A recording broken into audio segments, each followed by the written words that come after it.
Item ಯಾವುದೇ ಇರಲಿ try ಮಾಡಿ ಆಚಿ ಚಿಕನ್ ಮಸಾಲಾ. ಆಚಿ ಚಿಕನ್ ಮಸಾಲಾ. ಓಕೆ, ಗುರುಗಳು ಮಾತಾಡ್ತಾ ಇದ್ರು. ಗುರುಗಳ ಕ್ವಿಕ್ ಆಗಿ ಇನ್ನು ಉಳಿದ ರಾಶಿಗಳ ಬಗ್ಗೆ ಹೇಳ್ಬಿಡೋದಾದ್ರೆ ಟೈಮ್ ಅಪ್ ಆಗುತ್ತೆ ನೋಡಿ. ಖಂಡಿತ ಕನ್ಯಾ ರಾಶಿಯವರ ವಿಚಾರದಲ್ಲಿ ನಾವು ಸಿಂಹ ರಾಶಿಯವರವರೆಗೂ ನೋಡಿದ್ವಿ. ಕನ್ಯಾ ರಾಶಿಯವರು ಸ್ವಲ್ಪ ಆರೋಗ್ಯದಲ್ಲಿ ಪದೇ ಪದೇ ಏರ್ಪೇರು ಉಂಟಾಗ್ಬೋದು. ಏನೇ ಕೆಲಸ ಮಾಡಿದ್ರು ಸ್ವಲ್ಪ ವಿಳಂಬ ಆಗುವಂಥದ್ದು, ಅಡ್ಡಿ ಆತಂಕಗಳು, ಈ ರೀತಿ ಸ್ವಲ್ಪ ತೊಂದರೆಗಳು ಜಾಸ್ತಿ ಇರುತ್ತೆ.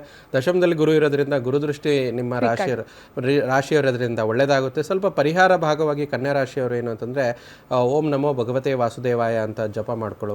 ಇನ್ನು ತುಲಾರಾಶಿ ರಾಶಾಧಿಪತಿ ಶುಕ್ರ ಷಷ್ಠ ಭಾವದಲ್ಲಿ ಇರೋದ್ರಿಂದ, ರೋಗ ಸ್ಥಾನದಲ್ಲಿರೋದ್ರಿಂದ ಸ್ವಲ್ಪ ಆರೋಗ್ಯ ಅಷ್ಟೊಂದು ಸಮಾಧಾನವಾಗಿರಲ್ಲ. ಶುಕ್ರ ಉಚ್ಚ ಸ್ಥಾನದಲ್ಲಿ ಶನಿ ಒಟ್ಟಿಗೆ ಇರೋದ್ರಿಂದ ಇದನ್ನೆಲ್ಲನೂ ಚೇತರಿಸ್ಕೊಳ್ತೀರಾ.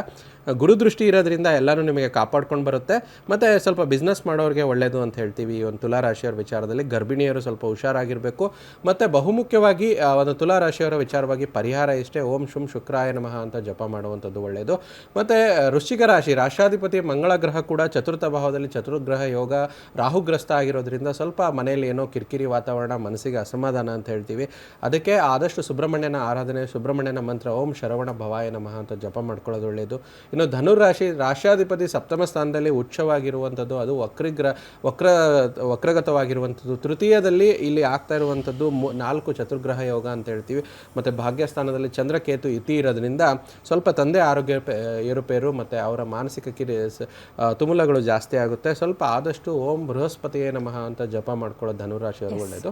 ಉಳಿದಿರೋಂಥ ಕೊನೆ 3 ರಾಶಿಯಲ್ಲಿ ಮಕರ ರಾಶಿಯವರಿಗೆ ದ್ವಿತೀಯದಲ್ಲಿ ಒಂದು ಚತುರ್ಗ್ರಹ ಯೋಗ ಮತ್ತು ಅಷ್ಟಮದಲ್ಲಿ ಗ್ರಹಣ ಸಂಭವಿಸ್ತಾ ಇರೋದ್ರಿಂದ ಸ್ವಲ್ಪ ಅಡ್ಡಿ ಆತಂಕಗಳು, ವಾಹನ ಚಲಾವಣೆಯಲ್ಲಿ ಸ್ವಲ್ಪ ಮಕರ ರಾಶಿಯವರು ಎಚ್ಚರಿಕೆಯಿಂದನೇ ಇರಬೇಕು ಅಂತ ಹೇಳ್ತೀವಿ. ಮತ್ತು ಕುಟುಂಬದಲ್ಲಿ ಏನೋ ಒಂದು ಕಿರಿಕಿರಿಗಳು, ಏರುಪೇರುಗಳು ಜಾಸ್ತಿ ಆಗುತ್ತೆ. ವಾಕ್ಸ್ಥಾನ ಸ್ವಲ್ಪ ದುರ್ಬಲವಾಗಿರೋದ್ರಿಂದ ಏರುಪೇರುಗಳು ಜಾಸ್ತಿ, ಮಾತಾಡಿದ್ರೆ ಮಿಸ್ಅಂಡರ್ಸ್ಟ್ಯಾಂಡಿಂಗ್ ಆಗುವಂಥದ್ದು. ಅದಕ್ಕೆ ಓಂ ಸೋಮಾಯ ನಮಃ ಅಂತ ಜಪ ಮಾಡ್ಕೋಬೇಕು.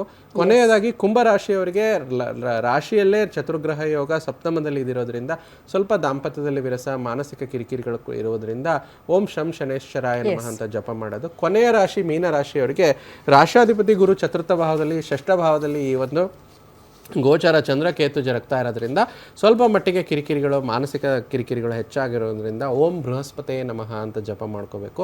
ಆದಷ್ಟು ಈ ಗ್ರಹಣದಲ್ಲಿ ಬಹುಮುಖ್ಯವಾಗಿ ಮಿಥುನ ರಾಶಿ, ತುಲಾ ರಾಶಿ, ಕುಂಭ ರಾಶಿ ಮತ್ತು ಮೀನ ರಾಶಿಯವರಿಗೆ ಒಳ್ಳೆಯ ಒಂದು ಧನಯೋಗ ಅಂತ ಹೇಳ್ತೀವಿ.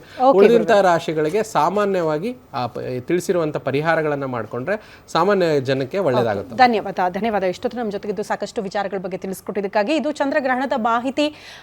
ಅನೇಕ ಜನರಿಗೆ ಇದ್ರ ಬಗ್ಗೆ ಮಾಹಿತಿ ಸಿಕ್ಕಿದೆ ಅಂತ ಭಾವಿಸ್ತಾ ಇದಾಗಿತ್ತು ಈ ಹೊತ್ತಿನ ವಿಶೇಷ. ಇದು ಗ್ಯಾರಂಟಿ ನ್ಯೂಸ್, ಸುದ್ದಿ ಖಚಿತ, ನ್ಯಾಯ ನಿಶ್ಚಿತ.